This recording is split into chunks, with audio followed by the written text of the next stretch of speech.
morning, Singapore, and welcome to the biggest and best breakfast show in the world. We are The Big Show, Glenn, Angel, and the Flying Dutchman. And as you know, every Tuesday we have the lovely Dr. Geraldine Tan joining us. Today she is in the studio with a couple of friends. We'd like to introduce Shannon Heo, president of MSSS. She is also a veterinarian, mother of 3, and a passionate patient advocate of multiple sclerosis. We also have Michael Boscoscuro. I hope I pronounced your surname correctly. He is the treasurer at MSSS. Michael is deeply committed and passionate about helping people with MS, starting his efforts in his home country of Australia and continuing this in Singapore. He lives by the motto that whilst MS is part of him, it will never define his life.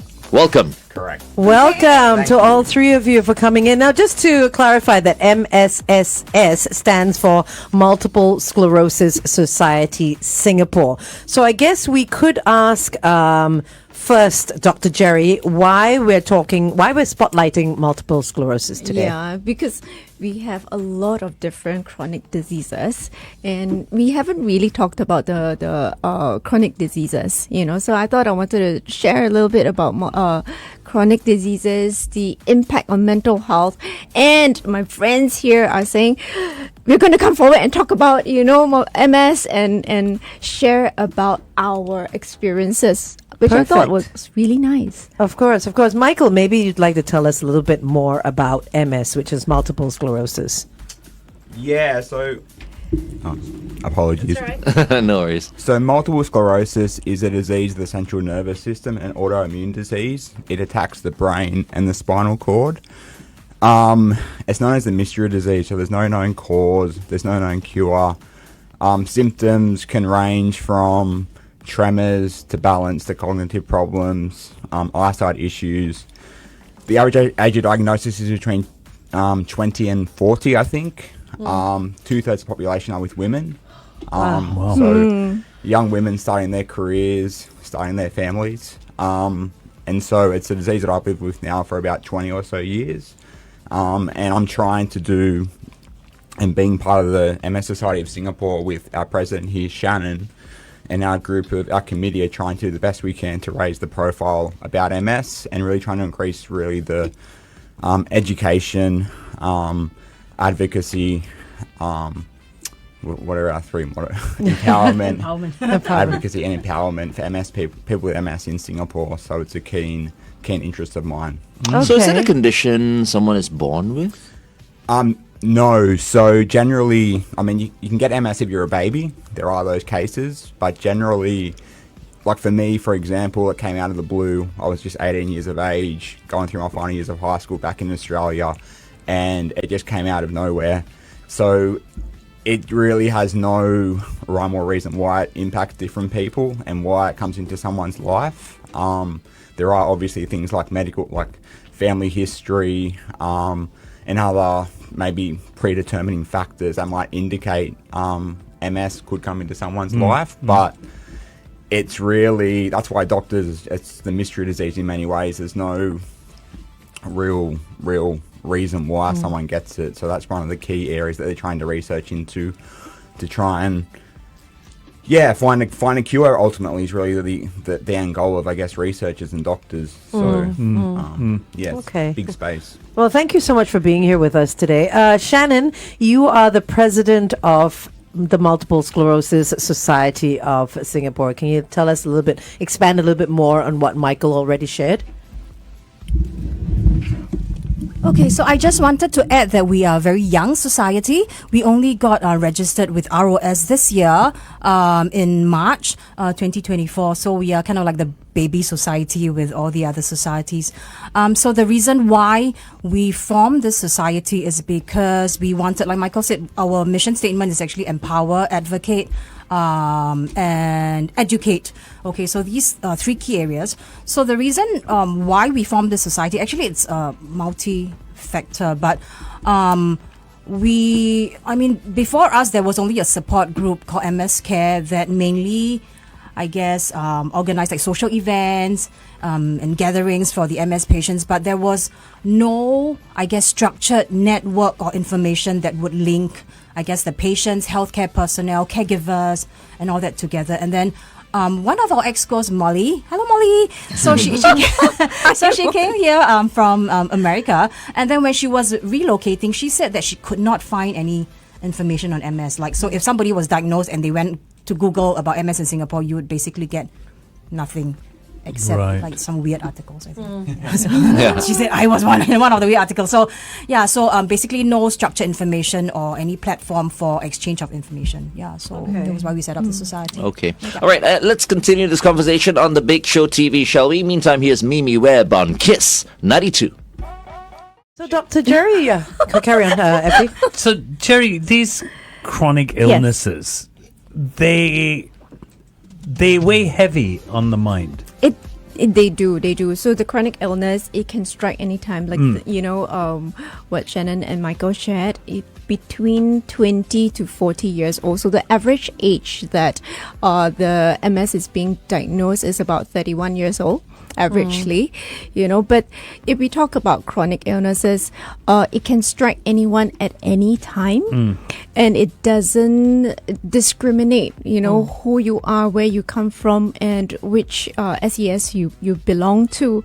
So the suddenness is very shocking, and that it has to be prolonged, because chronic diseases are prolonged more than 3 months, and then it goes on, right? You realize, is there a recovery? Is there not a recovery?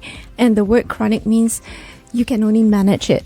You cannot, there's no cure, for it. Correct me if I'm wrong. Yeah, so that uncertainty weighs on the mind.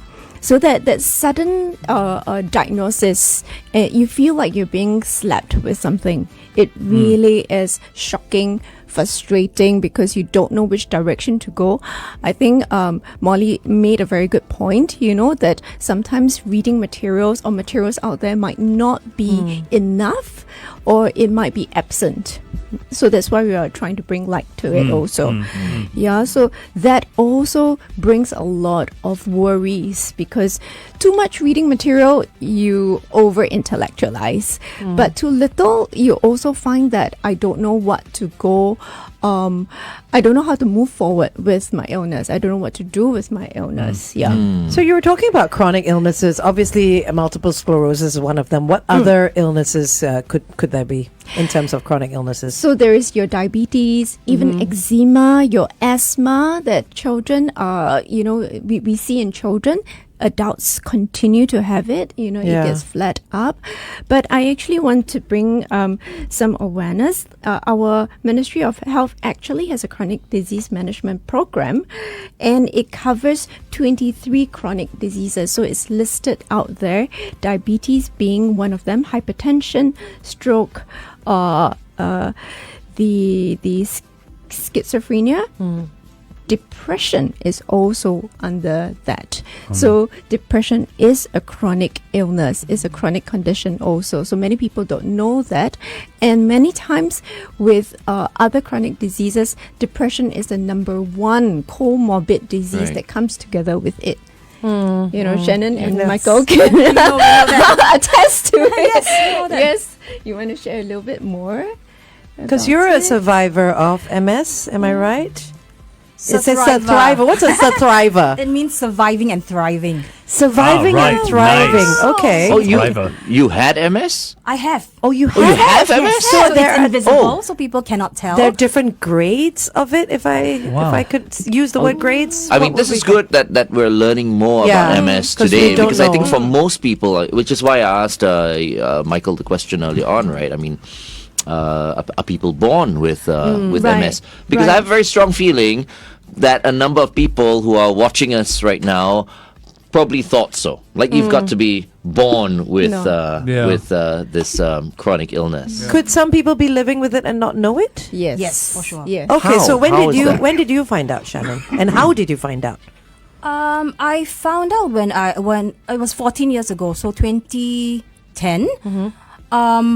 I suffered a fall in the bathroom, so I felt like giddy and I fell. So I went to the ER, the A&E, but they said, oh, it's likely because you're stressed or something. So that was the first episode. The second episode was because MS is such that with the lesion so-called in the brain, it sort of messes with our, I guess, motor function or cognitive function. So if I may, the analogy that I was told is that the signals come down. It's like you put on a rubber hose to a tap, but there are holes on the rubber hose. So when you turn on the water, the water leaks out. So similar to what I guess MS patients feel, the signals in the brain, but when it sort of transfers down to your limbs or other parts of your body, it just does not work because the signal doesn't get fully transmitted. I see. Right. Okay, just let us go back on air. Thank you. So Shannon, we were just talking to you on the Big Show TV, and you are a Sur-thriver. So can you explain a little bit more for someone listening on radio what you classify a Sur-thriver of MS as? So a Sur-thriver, if you break down the word, surviving and thriving. So at least that's what I like to think that I am. Sur-thriver. So I like it. Sur-thriver. So I am a Sur-thriver, I feel, because I have moved past the grieving stage of being diagnosed, and I have crudely speaking, risen above my circumstances and trying my best to not just live with the disease, but also to, I guess, help the people around me or the local community that has MS. Yeah. Well, Michael as well is certainly a Sur-thriver. Sur-thriver Can we as speak well. to Michael again? Could you pass him the microphone? So, Michael, when you were diagnosed with multiple sclerosis, you mentioned at the age of 18. 18. Yeah. What went through your mind at that point? Yeah, I think for me, my diagnosis was a roller coaster. It effectively started in, is it clear? Don't worry. I think June 2003.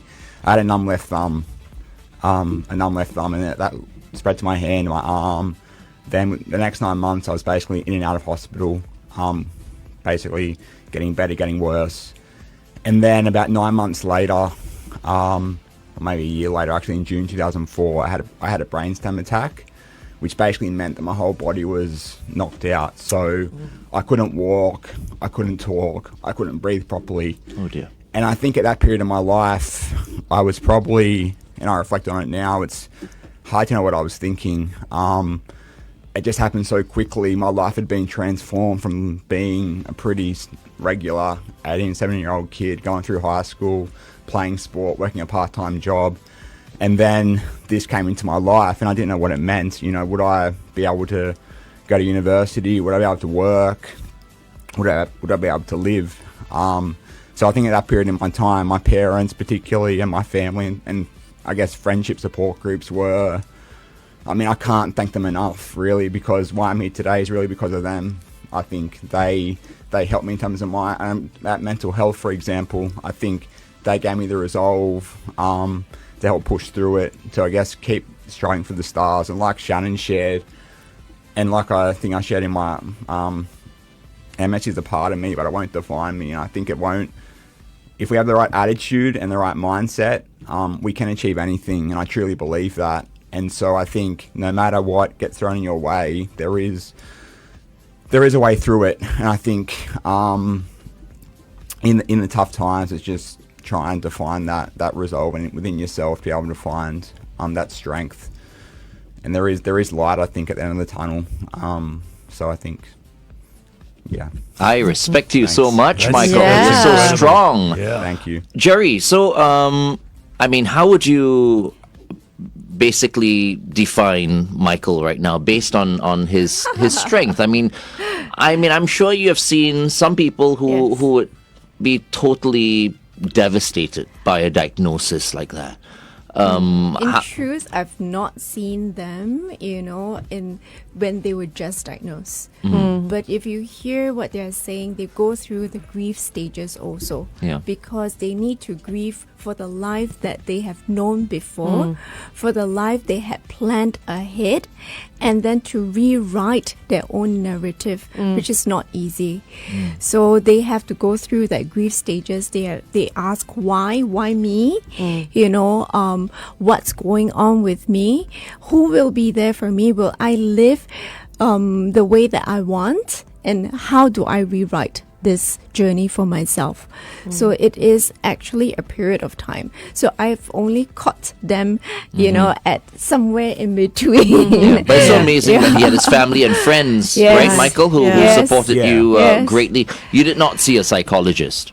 At that time. At that point, I didn't. I think it was all too fresh in a way. Like, what did it mean? Like, Yeah. literally, I kind of probably couldn't comprehend or process it. And I think until I got out and I got a bit better, I started going to university, then I got a job that really helped me Yep. in terms of finding, I guess, where my direction in life. And, since then, I've got an employment, I've moved out of home, moved overseas. I mean, I've traveled a lot as well. So I've been really fortunate. I think my MS was really bad 20 years ago.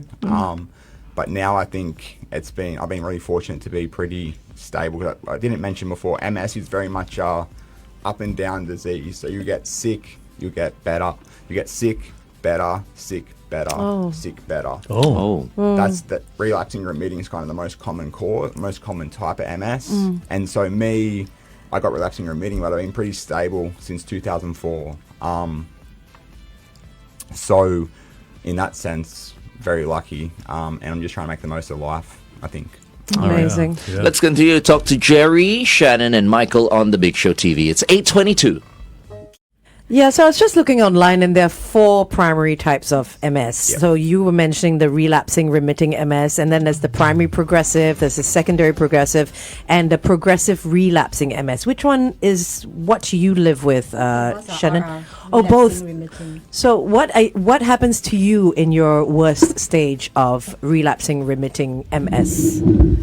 Okay, so during a relapse, so I had a relapse in April this year, and that was my worst ever in my 14 years of being diagnosed with MS. I lost about 80% of my vision, so I basically couldn't.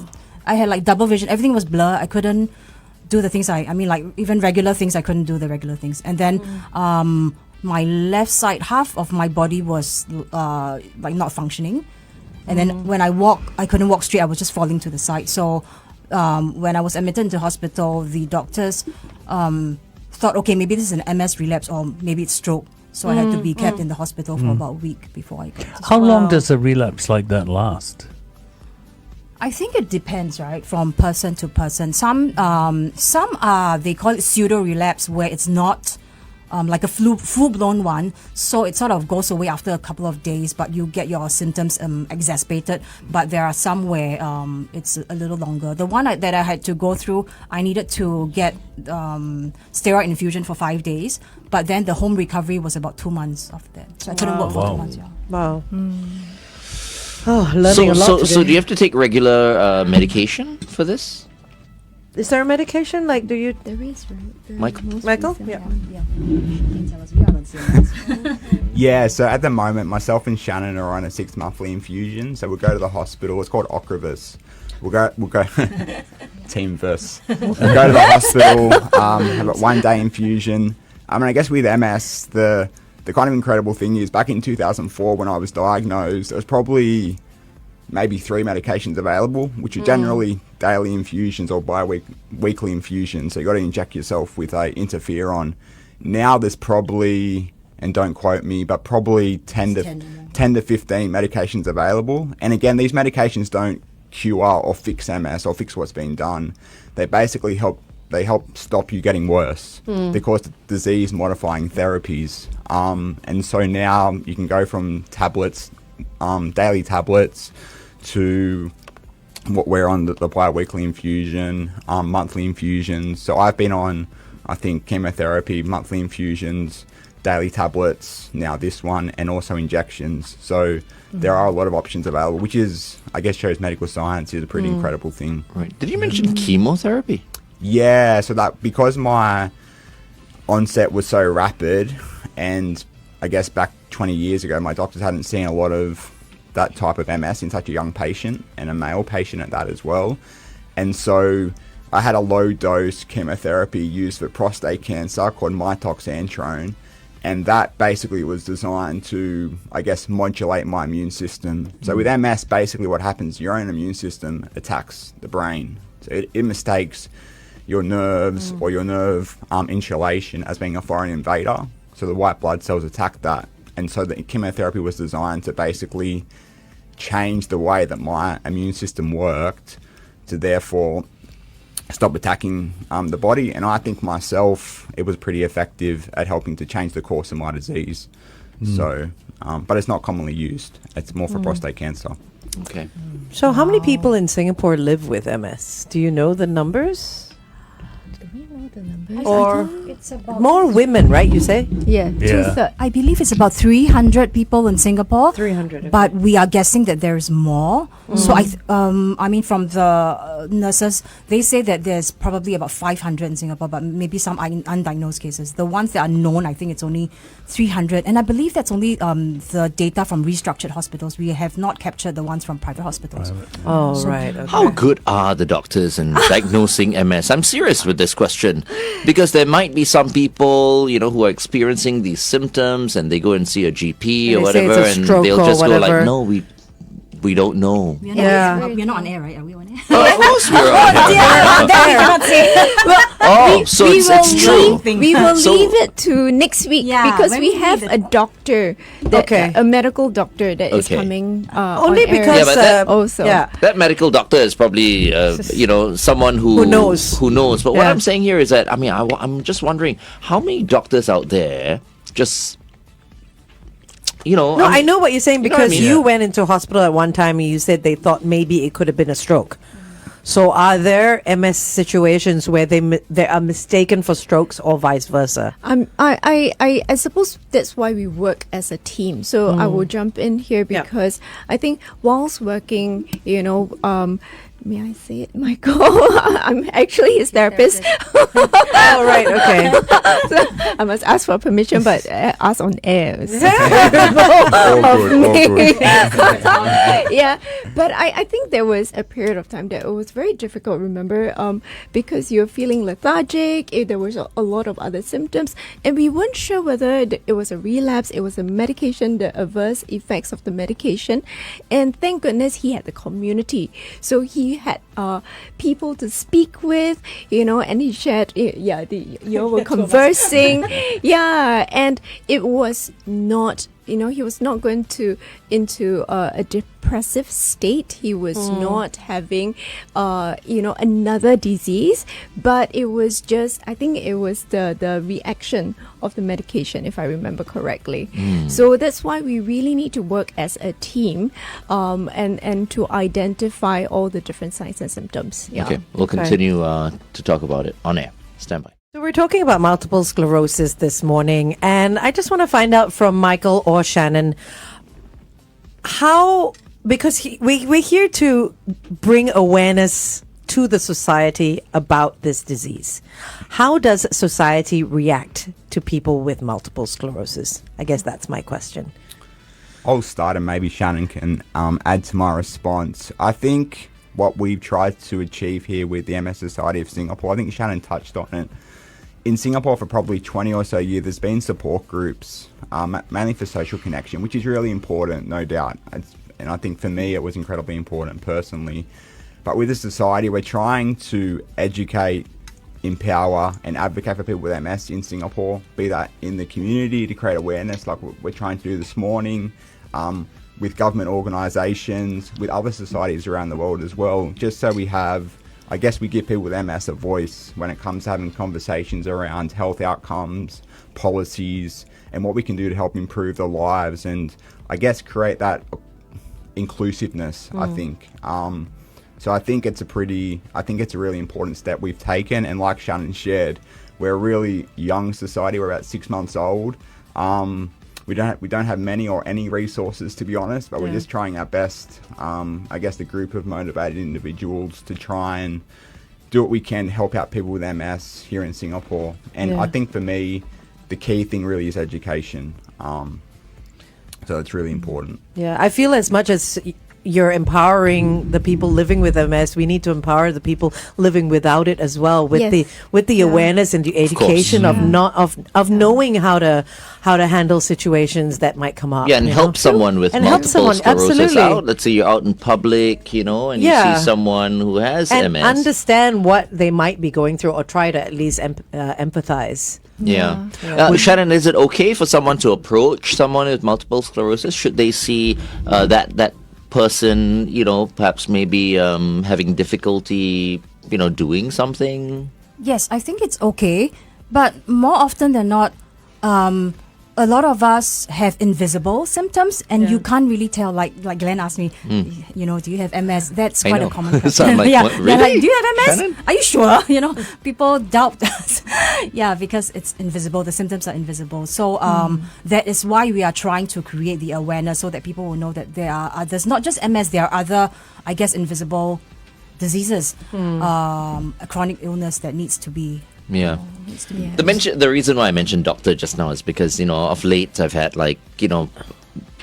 people come up to me and tell me they feel this condition, but when they go and get themselves checked out, the doctors, they say, oh, we can't find anything wrong with you. Oh, they don't know what it is. And sometimes I just feel really angry when I hear that, because they revisit these doctors. It's not like a one-time thing. They go for checks and all that, and still the doctors say nothing. We don't know. Yeah. We don't know what's wrong with you. Yeah. And I think this day and age, that should not be absolutely not. There's a difference between what the two of you are saying. Like Angel said nothing. You say I don't know.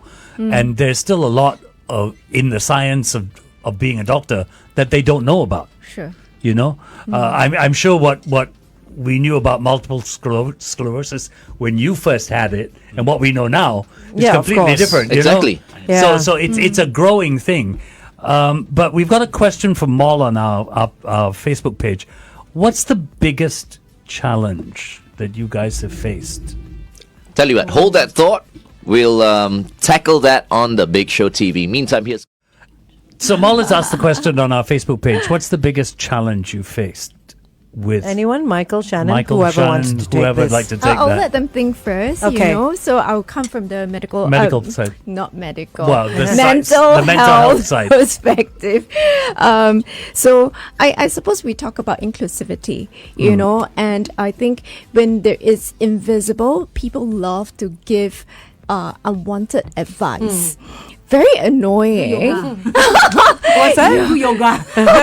Do yoga. Yeah. Did you eat well? Did you sleep well? Did you do this? Did you do that? You should this, you should that. Oh my goodness. As if they know their bodies, right? But nobody else knows their bodies as well as the person themselves. So we need to respect that. So if we talk about inclusivity, respect the other person and what they have done. Don't impose whatever that you think is the right thing onto them. And the other part is, if you can see and they are struggling, please don't go and mock them. Or there are some people that are quite mean. I'm not sure if you have experienced that. Or lend a hand. I think at one point, maybe Michael had issues with drinking from a cup and he needed a straw. So, then, okay, let's remember to hand him that straw, so to facilitate. That helps with inclusivity. It's not big things. It's actually the small things. But I mean, we don't want to assume that they need help as well sometimes. You know what I mean? That anyone needs help. Yes. Because someone may be like, I can manage it myself, or I want to do it myself. Sure. So what makes us, or what sign should we ask? So a kind gesture never goes unnoticed. And if they don't need it, they will say, I don't need it. Okay. Right? But if, let's say, you do it condescendingly, okay, then please don't do it. Yeah. Yeah. So the intent is very important. and we all can feel it, where it comes from a kind space or where it comes from a I look down on you space. Yeah. Michael, you were only 18 when you were when all this started happening to you. How long did it take the doctors to diagnose you with MS? Was it right away? No. So it started in July 2003, and I got diagnosed, I think, in April 2004. Okay. So, but for MS, to be honest, that's a pretty quick diagnosis. Because my MS was so rapid in its onset and so debilitating, it became quite clear. But for MS, people with MS, they can take up to 5, 10, 20 years to get diagnosed. Oh, what? Because you'll have a bleary-eyed eye today, it'll go away next week, the doctor won't think anything of it. You go back to you have a numb hand in 5 years' time, you get an MRI scan and it might say there's been a few lesions in your brain. MRI scans are, a way to diagnose and to view your brain. So it can take a long time to get diagnosed. So I think that's why, education I think is really critical to help with that in terms of diagnosis of the illness itself. So that's why the relapse remitting, because it just goes, it comes, it goes, and comes. Exactly. So it can be hard to diagnose. And I think in Singapore, it's not as seen as, in Australia where I'm from, MS is very well known across society. It's MS Society in Australia is a big organisation, and there's a lot of awareness and events to help raise awareness and raise fundraising for it. But in Singapore, like Shannon and Dr Gerry shared, I think there's 300 to 500 patients, and so it's just not seen as commonly in hospitals or in doctors' surgeries, and so therefore I think doctors aren't probably as aware of MS compared to other countries, for example. And they can't commit to that diagnosis either. Yeah. They can't go like, maybe you're coming down with MS. You can't say that either. Is that what it is, coming down with it? I mean, is that the term that they use? I'd say more diagnosed with it rather than coming down with it. I guess that for me is more of a flu kind of thing. I'd say more, diagnosed. Yeah. And Shannon, how long did it take you to get diagnosed? Oh, then mine is pretty quick compared to you. I think mine was about 3 months.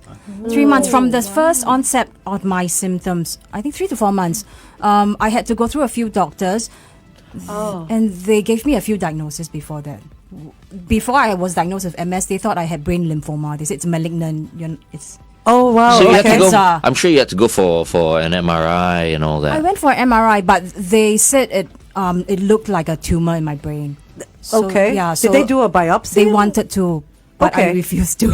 Yeah. Oh wow! Imagine. When they say that, I said no. I think I need some time to think about it or a second opinion. And that's when you went to different doctors. Yes. How many doctors, if you don't mind me asking, did you go to before you heard multiple sclerosis? I think it was the third one. Third doctor. Okay. Well, I mean, minus the ones at the ER. I mean, ER I went there 2 times, so maybe like four, five doctors. Wow. And only one doctor committed to MS. and said you have MS. Yes, and I think it's after also discussing with a team of, I guess, neurologists. I'm sure you were quite frustrated at the start, right? I mean, seeing a doctor and, nothing, they don't know. And then you see another doctor and they can't tell you. And then finally.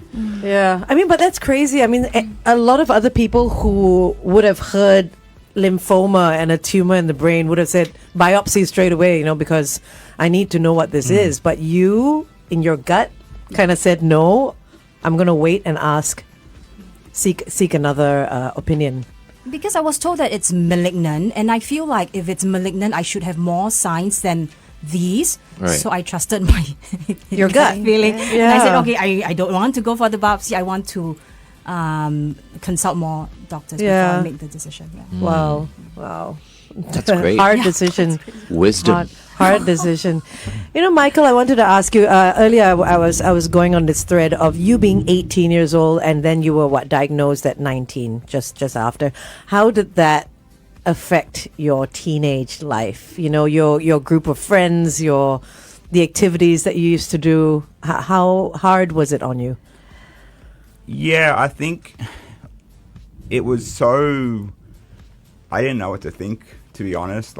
My life had transformed in a millisecond.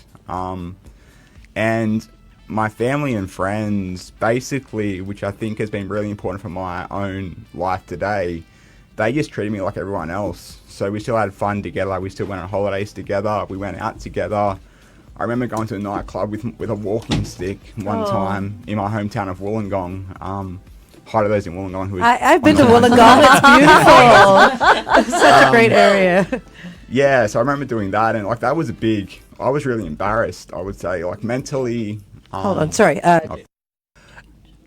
Yeah, so it was really my family and friends who really were there for me, and so I wasn't there thinking about, I guess, getting down on myself and thinking, you know, I'm disabled here, I can't do anything. I thought more because of the support they gave me, I can achieve anything. You know, they made me believe that I'm just like them, I'm just like everyone else, and I can go to university, I can get a job, I can contribute, I can, you know, achieve my dreams. And so I think through what they were able to give to me in terms of mental strength, and that resilience and determination, I think, which I built through those years, you can't thank them enough. You know, all of my mum and dad particularly, you know, they were there from day one. Dad with me in hospital, mum taking me to, you know, countless doctor's appointments, hospitals, rehabilitation.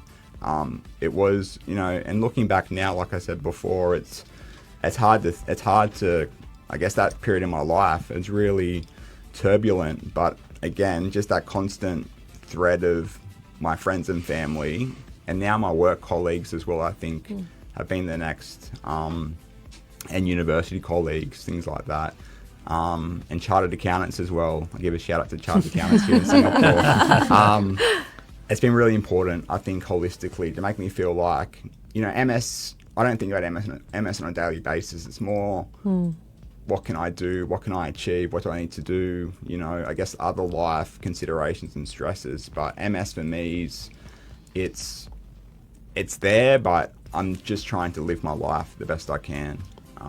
And sorry, long answer, but No, that's okay. We love the sharing. Yeah, I mean, Thank we're only you. just getting to know you, Michael, but I can already tell you've got a wonderful personality and a very strong mindset, and that's fantastic. Absolutely. Thank you for sharing that. Yeah, it's also, if we hear what they are saying, right, I want to remind everybody having MS or having a chronic disease doesn't take away your cognitive abilities. So a lot of people mistake that, you know, and also it doesn't take away the social skills. So yes, emotions are impacted. Yes, maybe mobility is affected, but they have so many other qualities that we can tap on, and let's remember to tap on that. And if you need an accountant, we know where to go. Or if you need a vet, right? Oh yes, you're a vet. Yeah, I need to get your number because I have a golden retriever, so looking for a vet always. Oh yeah, you're a vet. She's a vet. Let's talk a little bit And more a about mother that. of 3. Okay, let's Mother of 3 what? No. Oh my God. Okay. Lizzo with Juice on Kiss 92. I get what he's saying because they're like fur kids as well. that Exactly, people- right? Everyone treats their pets yeah. like their children. Where's these days. your vet? Where's your practice? I'm not supposed to talk about Oh, you're not. Okay, we'll talk off air then. We'll talk off How air. come you're not supposed to talk about that? Who said? It's a personal thing. She said. You don't mix both, is it? So, we'll give you another shirt. You put on that shirt, and then we can talk about you. But you as a vet. you've got 3 kids. Do you mind me asking how old they are? They are. See, I have to think. Oh no. I'm wondering if it's the cat. Okay. The cat is turning 1. Okay, I have the human ones are 7, 13, and 16. Okay. Oh, okay. Okay, and how are they dealing with your condition? I mean, they've grown up with it Yes. because it's always been there. Yes. Since they were born. Almost. Oh yes, the eldest one had to go through like my relapses. He had to witness like me in the hospital, me coming back, not being able to walk, not being able to see. So I think he had the worst. He got the worst part of the deal. Yeah. Okay. Jerry, how do families handle this? I mean, we talk about people with multiple sclerosis and the emotions they go through. How do the families handle this? They too also grieve. I think if you ask, Shannon and Michael, the family goes through that grieving process. I mean, of course, right? They feel sad. Yeah. And having to find their footing, it's not just a one-person issue. It's actually the family issue. Yeah, and to then the number of appointments that you need to go for is insane. So when you have you're diagnosed with something, the number of times you have to go, you subject yourself to the waiting for the results. Yeah, so everybody is in this together, not just one person. So the support becomes very important also. Yeah. So the recovery or that whole process, it's everyone in it together. So no one leaves anyone behind. Yeah. Sounds like soccer, But this once again, reinforces the fact that mental well-being is so very important. It is. Yeah. Because once you're well, you're healthy, you're strong up here, you can handle anything. Well, it is difficult, Why we want to bring light also is because 1/3 of the people who are suffering from chronic diseases also have either depression or anxiety. Yeah, so sometimes the family needs to go through both of the diseases, and it is very trying to deal with one disease and then you have to deal with both diseases. Yeah. Did either of you also go through that, like anxiety and depression, after you got diagnosed with MS? Yes. So I guess most of us, or maybe I'm speaking for myself, I also have to see like the psychiatrist and the psychologist on a regular basis because of my MS. Due to the fact that I guess the brain changes because of the disease, so that also sort of affects our behavior or mental state. I think there's a relation between that. Or was that your choice, or did someone tell you to go and see a psychologist? It was my choice. I asked Wonderful. to have help. Yeah. Once again, wisdom. Yeah. It's true. Some people refuse to see a psychologist because they feel, no, I can handle it myself. Yeah. And, sometimes they don't talk to people. Yeah. And then it kind of gets worse, So Yeah. it's always good to Talk. be able to see a professional, especially. Because sometimes you go and see your friends, right? Your friends might not be the ideal people to give you the best advice. Absolutely not. Never. Michael? I was just going to say, I think the support network is absolutely critical for anyone with any chronic illness, MS included, and for me, definitely, I think we could all subscribe to that. But I think at the same time, which kind of goes hand in hand, being able to ask for help, and when I was younger, I was probably embarrassed about asking. I was too proud. Like Jerry mentioned, I can't drink without a straw. I have really bad tremors in all my limbs. And so for a while there, I just wanted to kind of be proud and try and drink without using a straw. I wouldn't go to a bar and ask for a straw because I'd be too embarrassed to drink a beer through a straw, for example. But I think as I've gotten older and matured, asking for help is really important, and being vulnerable, I think, is really something that can't go overlooked. So I think for all of us, to be honest, I think it's really important. I think it helps build connections, it builds bonds. And I think what you'll find, what I've found myself, when you ask for help, people generally say, yes, what can I do? So I think just put your hand up and ask. Right. Yeah. And I think Let's go out for a beer sometime together. Let's do it. All right. Let's do it. We'll drink, out of a straw. We'll all drink with a straw. No, but you know what? And it's not just maturity. I think it's self-confidence as well. In yourself, that you don't really care what other people think. Yeah, I think through my education and getting a job and living my life has probably helped build that. And so now, compared to what I was like 20 years ago, like you mentioned, I don't need to worry about those kind of things anymore. It's still, I wouldn't say it doesn't impact me at all, but by and large, I think I'm a lot stronger than I was back when I was 20 years of age, for example. Yeah. So, just a life journey. And it impacts everybody. We all have our low moments as well, course. where we care too much about what other people think, Yeah. and then other times we're like, We don't give a flying. You know what? What? Nothing. What? Say it.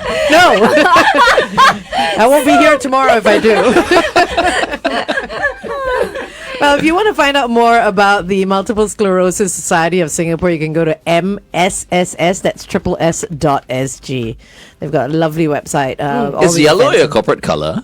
Orange, actually. Orange. Yes, everyone's wearing yellow. Oh my god, I'm colorblind. That was for one of our Like a run? Was it a event. run? Yes. So Looks if like a you run. are joining the Stand Chart Marathon this year, you will, because we are there every year with our orange T-shirt. I don't know why Okay. it was yellow that year. Oh, so that is yellow. It is yellow. Oh my It I goodness. is. think it's, I got a shock there for a while. it's yellow. Yeah. You usually get the orange T-shirt. This is orange. Yeah, okay. So support us for the run because it's our annual Amazing. fundraising. Okay. Not for the society, for the MS Assistance Fund, which is a fund held by NUHS to help the, I guess, the less privileged in terms of like medical funding. Right. Do you guys take part in the relay? No. No. Yeah. Okay. I was Michael? just going to say on what Shannon mentioned there. So, the drug that we're both on costs about $36,000 a year to pay for, $36,000 a year? Yeah. Wow. Oh. or $40,000 a year. So what that Increased? Yeah, I think so. so Wow. that the MS fund basically helps people who can't afford or don't have insurance to pay for that to pay for medication. Okay. Which is really important. So that's kind of why we try and Raise support that. money. Yeah. Mm. Yeah. Okay. Okay, we'll Let's go back talk on about air. that. If the public were to help, how can we help the Multiple Sclerosis Society in general? Because of we Singapore? know the medication costs a lot. For example, Michael, in terms of the medication that you pay for, it's close to $40,000 a year. Same for you, Shannon. What about, for people who can't afford it, right? How can Singaporeans help? So for people who don't have insurance or can't afford, which is obviously very prohibitive costs, we have ended this year. We support the Standard Chartered Marathon in terms of there's an event called the MS Rain or Shine. We run for MS. So we walk or run 10 kilometers. I walk 10 kilometers. I walk with a Oh, limp, wow. but it takes me about 3 hours. But I'll get there and do it. So we do that every year to raise money for people who can't afford it. Medication wise, in terms of supporting the society, what I would say, and I guess hope people can do, go to our website. We also have an Instagram handle, I think MSSS, a lot of S's, MSS Singapore, also a Facebook page. And so please join those or follow those pages. We'll have further activities coming up over the next 3, 6, 12 months. So please stay tuned. I think we're just building the society as we speak. So we're still in the process of building out events and further things we can do to help raise that awareness and education. But please go to our website, Instagram, Facebook, LinkedIn as LinkedIn. well. So on all the socials. So please sign up. And we've got the run in December. It's great that you guys are planning all these events. Is there a way, say, corporates want to help you guys directly? As in donate money? As donate money? Yeah. Yes. Yes. Yes. Please. Yes, please. Now's the time. They get in touch with you, or how do they do it? Yes, they can. I guess they can email me. Okay, we are also actively trying to get grant sponsorship, from pharma companies, from corporate companies. We have not approach. We only approach the pharma companies because they are usually the ones, donating to us. But yes, please, if you have, if you would like to sponsor any of our events, activities, you would like to donate money to the society, you can go onto the website and then there's contact information that you can. Okay. Awesome. Great. Okay. Awesome. All right. Well, thank you very much, Shannon. Thank you, Michael, for joining us today. And thank you so much, Jerry, Yes, for the bringing coat. these two beautiful people in the studio today. I'm glad that Thank you. they are here. So I'm going to end with a Yeah, I was quote. about to go. Ladies and gentlemen, silence. It is time for Jerry's quote. It's not mine. If we remember the author Louisa May Alcott and her book Little Women, and I'm going to borrow a statement from Amy March. If we remember Amy March, she's the rebellious one. She's not the writer. She's not Beth, who's the sickly one. She's the rebellious one. And she says, "I'm not afraid of storms, for I am learning how to sail my ship." Oh, nice. Love that. Love that. I love it. For once, I understand your quote. No, the past few weeks have been pretty deep quotes. That's a good one. And it affects his whole week. You know, he's just like, oh my gosh, I can't function. What's that about? Thank you, Jerry. Thank you so much, as always. Thank you, Michael. Thank you, Shannon. Thank you so much, guys. Thank you.